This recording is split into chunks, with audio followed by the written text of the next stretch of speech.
It's 8:30. Good morning. I'm Ian Crouch with Hunter News. The trucking company at the centre of Monday's wedged wide load at Cameron Park has launched an internal investigation into what went wrong. A prime mover was hauling an oversized concrete dome pressure vessel when it became stuck on the M1 off-ramp to the Newcastle Link Road on Monday morning.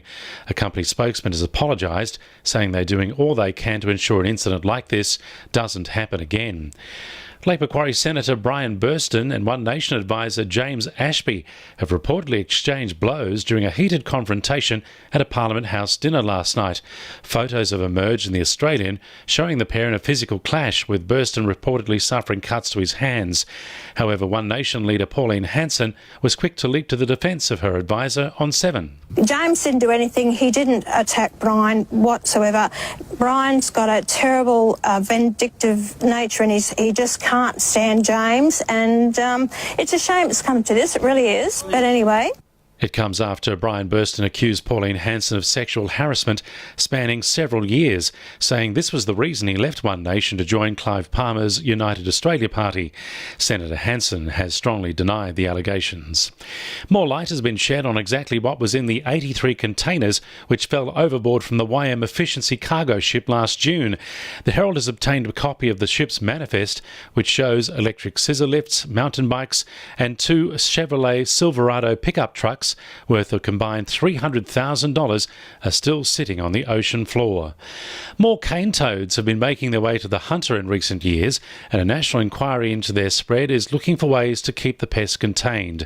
Acting Chair and Shortland MP Pat Conroy has attended the first public hearing into the matter, where scientific experts and community groups from across the country shared their experiences with the invasive species. Pat Conroy says residents do their bit by trapping and killing the toads, but a different approach is needed. The point was made that a single female cane toad can lay 40,000 eggs. What we need to do is stop them breeding and stop them spreading into new territories. On the East Coast, we're going to need a suite of measures to stop the spread of the animals, but the good news was that the scientists were a lot more optimistic than I thought they would be about us being able to achieve this. Newcastle Police are urging residents living in Merewether and surrounding suburbs to ensure their homes and garages are locked after a spike in property theft. Thieves have been targeting bicycles, even taking the front wheel of bikes chained to poles in public places and leaving the frame behind. Police say despite making 2 arrests, residents need to remain vigilant. Community Disability Alliance Hunter is preparing to launch its peer mentoring program later this month. The organisation has expanded its program this year with 40 new mentors preparing to lend a helping hand to their peers. Executive Officer Dave Belcher says residents are encouraged to come along to the public launch. It is on the 28th of February from 10 till 12 at the Place in Charlestown. So anybody that is with a disability or family members with disability are encouraged to attend and see what the offering is.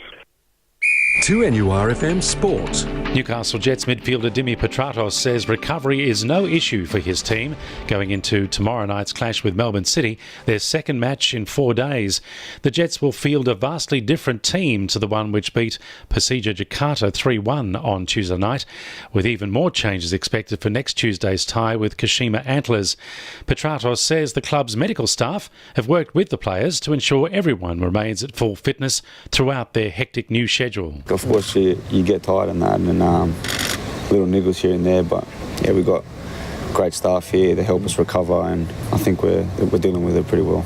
Newcastle Knights legend Danny Medeiros has nominated Danny Levi as the man most likely to snare the Knights' number 9 jersey in 2019. A knee injury to first-choice hooker Slade Griffin has seen the position opened up, with Levi and new recruit Kurt Mann battling it out for the role. Medeiros says he believes this is Levi's time to make the position his own, which will allow Mann to be used off the bench in a utility role similar to the one he held at the Dragons. And the Lambton Jaffers have confirmed they are rebuilding their squad, following confirmation star trio Ryan Griffiths, Joby Wheelhouse and Joel Griffiths will not be returning in 2019. And the winning numbers in Wednesday Lotto are 38, 25, 2, 29, 12 and 22, and the supplementaries are 6 and 39.